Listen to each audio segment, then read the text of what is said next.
ਅੱਜ ਦੀਆਂ ਖਬਰਾਂ ਵੱਲ ਚੱਲੀਏ ਤੇ ਅੱਜ ਇੱਕ ਜੱਜ ਨੇ ਜਿਹੜਾ ਫੈਡਰਲ ਜੱਜ ਆ ਉਹਨਾਂ ਨੇ ਪ੍ਰੈਜ਼ੀਡੈਂਟ ਡੋਨਲਡ ਟਰੰਪ ਉਹਨਾਂ ਦਾ ਜੋ ਵਾਲ ਰੂਮ ਬਣਾਉਣਾ ਹੈਗਾ ਆ ਵਾਈਟ ਹਾਊਸ ਦੇ ਨਾਲ ਈਸਟ ਵਿੰਗ ਦੇ ਵਿੱਚ $400 ਮਿਲੀਅਨ ਜਿਹਤੇ ਖਰਚਣਾ ਉਹਦੇ ਉੱਤੇ ਰੋਕ ਲਾ ਦਿੱਤੀ ਹੈਗੀ ਆ। ਜੱਜ ਸਾਹਿਬ ਨੇ ਇਹ ਕਿਹਾ ਆ ਵੀ ਲਿਓਨ ਜਿਨ੍ਹਾਂ ਦਾ ਨਾਮ ਆ ਪ੍ਰੈਜ਼ੀਡੈਂਟ ਜਾਰਜ ਡਬਲਯੂ ਬੁਸ਼ ਉਹਨਾਂ ਨੇ ਉਹਨਾਂ ਨੂੰ ਅਪਾਇੰਟ ਕੀਤਾ ਸੀ। ਉਹ ਕਹਿੰਦੇ ਵੀ ਇਹ ਜਿਹੜੀ ਚੀਜ਼ ਹੈਗੀ ਆ ਇਹ ਸਿਰਫ ਕਾਂਗਰਸ ਹੀ ਉਸ ਨੂੰ ਜਿਹੜੀ ਪਾਸ ਕਰ ਸਕਦੀ ਹੈਗੀ ਆ।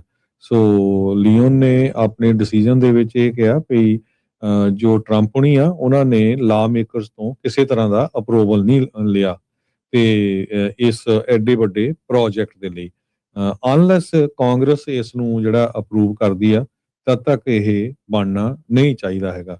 ਟਰੰਪ ਹੁਣੀ ਖੁਦ ਸਾਬਕਾ ਰੀਅਲ ਸਟੇਟ ਡਿਵੈਲਪਰ ਰਹੇ ਹੈਗੇ ਆ ਤੇ ਉਹ ਸੋਚਦੇ ਆ ਵੀ ਮੈਂ ਬਹੁਤ ਵਧੀਆ ਜਿਹੜਾ ਆ ਇਸ ਨੂੰ ਬਣਾ ਸਕਦਾ ਆ ਤੇ ਇਹਦੇ ਲਈ ਜਿਹੜੇ ਪੈਸੇ ਆ ਉਹ ਵੀ ਡੋਨਰਸ ਤੋਂ ਹੀ ਇਕੱਠੇ ਕਰਨੇ ਆ ਵੀ ਲੋਕਾਂ ਦੇ ਟੈਕਸ ਤੋਂ ਇਹਦੇ ਤੇ ਜਿਹੜਾ ਪੈਸੇ ਨਹੀਂ ਲਾਣੇ ਹੈਗੇ। ਜੀ।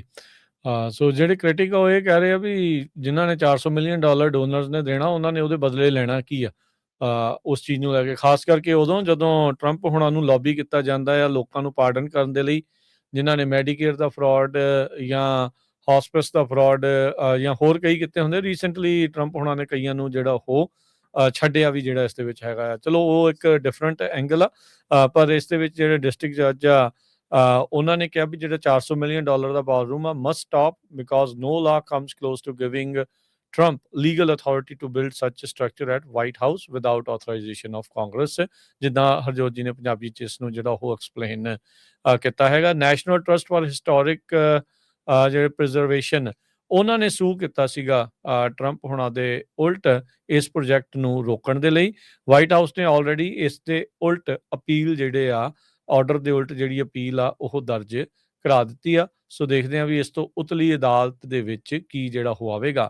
ਈਸਟ ਵਿੰਗ ਨੂੰ ਆਲਰੇਡੀ ਜਿਹੜਾ ਉਹ ਢਾਹ ਦਿੱਤਾ ਗਿਆ ਸੀਗਾ, ਜਿਸ ਨੂੰ ਢਾਉਣ ਤੋਂ ਬਾਅਦ 'ਚ 90,000 ਸਕੁਅਰ ਫੁੱਟ ਜਿਹੜਾ ਬਾਲਰੂਮ ਵੱਡਾ ਜਿਹੜਾ ਬਾਲਰੂਮ ਆ ਉਹ ਬਣਾਉਣਾ ਸੀਗਾ। ਤੇ ਜਿੱਦਾਂ ਤੁਸੀਂ ਦੱਸਿਆ ਵੀ ਇਹ ਡੋਨੇਸ਼ਨਸ ਆਉਣੀਆਂ ਸੀ ਬਿਜ਼ਨਸ ਤੇ ਪ੍ਰਾਈਵੇਟ ਡੋਨਰਸ ਦੇ ਵੱਲੋਂ। ਜੱਜ ਲਿਓਨ ਜਿਹੜੇ ਆ ਉਹਨਾਂ ਨੇ ਕਿਹਾ ਵੀ ਜਿਹੜੇ ਪ੍ਰੈਜ਼ੀਡੈਂਟ ਹੁੰਦਾ ਆ US ਦਾ ਉਹ ਵਾਈਟ ਹਾਊਸ ਦਾ ਜਿਹੜਾ ਸਟੂਵਰਡ ਆ ਰਾਖਾ ਹੁੰਦਾ ਆ, ਤੇ ਜਿਹੜੀਆਂ future generation of first families ਹੁੰਦੀਆਂ ਆ ਉਹ ਉਹਨਾਂ ਦਾ ਰਾਖਾ ਜਿਹੜਾ ਹੁੰਦਾ ਸਟੂਵਰਡ ਹੁੰਦਾ ਵੀ ਉਹਦੀ ਦੇਖ ਰੇਖ ਕਰਦਾ ਉਨੇ ਟਾਈਮ ਦੇ ਲਈ ਜਿੰਨਾ ਚਿਰ ਉਹ ਸੱਤਾ 'ਚ ਆ, ਵੀ ਉਹ ਓਨਰ ਨਹੀਂ ਹੁੰਦਾ ਵੀ ਆਪਣੀਆਂ ਜਿਹੜੀਆਂ ਇੱਕ ਹਿਸਾਬ ਦੇ ਨਾਲ ਇਵੇਂ ਜਿਹੜਾ ਉਹ ਮਰਜ਼ੀਆਂ ਜਿਹੜੀਆਂ ਉਹ ਕਰਨ। ਸੋ ਇਸ 'ਚ ਇਹ ਜਿਹੜਾ ਉਹ ਤਰਕ ਦਿੰਦੇ ਹੋਏ ਜੱਜ ਨੇ ਜਿਹੜਾ ਇਹਨਾਂ ਦਾ ਬਾਲਰੂਮ ਆ ਉਹਨਾਂ ਦੇ ਪ੍ਰੋਜੈਕਟ ਦੇ ਉੱਤੇ ਜਿਹੜੀ ਰੋਕ ਆ ਉਹ ਲਗਾ ਦਿੱਤੀ ਆ। ਜੀ। ਅੱਜ ਦੀਆਂ ਖਬਰਾਂ ਵੱਲ ਚੱਲੀਏ ਤੇ ਅੱਜ ਇੱਕ ਜੱਜ ਨੇ ਜਿਹੜਾ ਫੈਡਰਲ ਜੱਜ ਆ ਉਹਨਾਂ ਨੇ ਪ੍ਰੈਜ਼ੀਡੈਂਟ ਡੋਨਲਡ ਟਰੰਪ ਉਹਨਾਂ ਦਾ ਜੋ ਵਾਲ ਰੂਮ ਬਣਾਉਣਾ ਹੈਗਾ ਆ ਵਾਈਟ ਹਾਊਸ ਦੇ ਨਾਲ ਈਸਟ ਵਿੰਗ ਦੇ ਵਿੱਚ $400 ਮਿਲੀਅਨ ਜਿਹਤੇ ਖਰਚਣਾ ਉਹਦੇ ਉੱਤੇ ਰੋਕ ਲਾ ਦਿੱਤੀ ਹੈਗੀ ਆ। ਜੱਜ ਸਾਹਿਬ ਨੇ ਇਹ ਕਿਹਾ ਆ ਵੀ ਲਿਓਨ ਜਿਨ੍ਹਾਂ ਦਾ ਨਾਮ ਆ ਪ੍ਰੈਜ਼ੀਡੈਂਟ ਜਾਰਜ ਡਬਲਯੂ ਬੁਸ਼ ਉਹਨਾਂ ਨੇ ਉਹਨਾਂ ਨੂੰ ਅਪਾਇੰਟ ਕੀਤਾ ਸੀ। ਉਹ ਕਹਿੰਦੇ ਵੀ ਇਹ ਜਿਹੜੀ ਚੀਜ਼ ਹੈਗੀ ਆ ਇਹ ਸਿਰਫ ਕਾਂਗਰਸ ਹੀ ਉਸ ਨੂੰ ਜਿਹੜੀ ਪਾਸ ਕਰ ਸਕਦੀ ਹੈਗੀ ਆ। ਸੋ ਲਿਓਨ ਨੇ ਆਪਣੇ ਡਿਸੀਜਨ ਦੇ ਵਿੱਚ ਇਹ ਕਿਹਾ ਵੀ ਜੋ ਟਰੰਪ ਹੁਣੀ ਆ ਉਹਨਾਂ ਨੇ ਲਾ ਮੇਕਰਸ ਤੋਂ ਕਿਸੇ ਤਰ੍ਹਾਂ ਦਾ ਅਪਰੂਵਲ ਨਹੀਂ ਲਿਆ ਤੇ ਇਸ ਐਡੇ ਵੱਡੇ ਪ੍ਰੋਜੈਕਟ ਦੇ ਲਈ ਅਨਲੈਸ ਕਾਂਗਰਸ ਇਸ ਨੂੰ ਜਿਹੜਾ ਅਪਰੂਵ ਕਰਦੀ ਆ ਤਦ ਤੱਕ ਇਹ ਬਣਨਾ ਨਹੀਂ ਚਾਹੀਦਾ ਹੈਗਾ। ਟਰੰਪ ਹੁਣੀ ਖੁਦ ਸਾਬਕਾ ਰੀਅਲ ਸਟੇਟ ਡਿਵੈਲਪਰ ਰਹੇ ਹੈਗੇ ਆ ਤੇ ਉਹ ਸੋਚਦੇ ਆ ਵੀ ਮੈਂ ਬਹੁਤ ਵਧੀਆ ਜਿਹੜਾ ਆ ਇਸ ਨੂੰ ਬਣਾ ਸਕਦਾ ਆ ਤੇ ਇਹਦੇ ਲਈ ਜਿਹੜੇ ਪੈਸੇ ਆ ਉਹ ਵੀ ਡੋਨਰਸ ਤੋਂ ਹੀ ਇਕੱਠੇ ਕਰਨੇ ਆ ਵੀ ਲੋਕਾਂ ਦੇ ਟੈਕਸ ਤੋਂ ਇਹਦੇ ਤੇ ਜਿਹੜਾ ਪੈਸੇ ਨਹੀਂ ਲਾਣੇ ਹੈਗੇ। ਜੀ।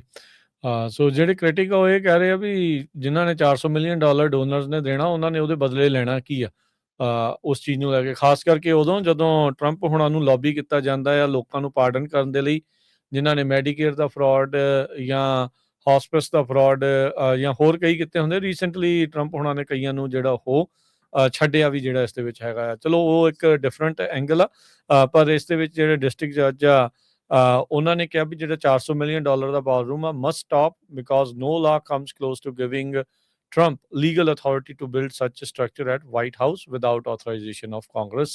ਜਿੱਦਾਂ ਹਰਜੋਤ ਜੀ ਨੇ ਪੰਜਾਬੀ ਚ ਇਸ ਨੂੰ ਜਿਹੜਾ ਉਹ ਐਕਸਪਲੇਨ ਕੀਤਾ ਹੈਗਾ। ਨੈਸ਼ਨਲ ਟਰਸਟ ਫਾਰ ਹਿਸਟੋਰਿਕ ਜਿਹੜੇ ਪ੍ਰੀਜ਼ਰਵੇਸ਼ਨ ਉਹਨਾਂ ਨੇ ਸੂ ਕੀਤਾ ਸੀਗਾ ਟਰੰਪ ਹੁਣਾਂ ਦੇ ਉਲਟ ਇਸ ਪ੍ਰੋਜੈਕਟ ਨੂੰ ਰੋਕਣ ਦੇ ਲਈ।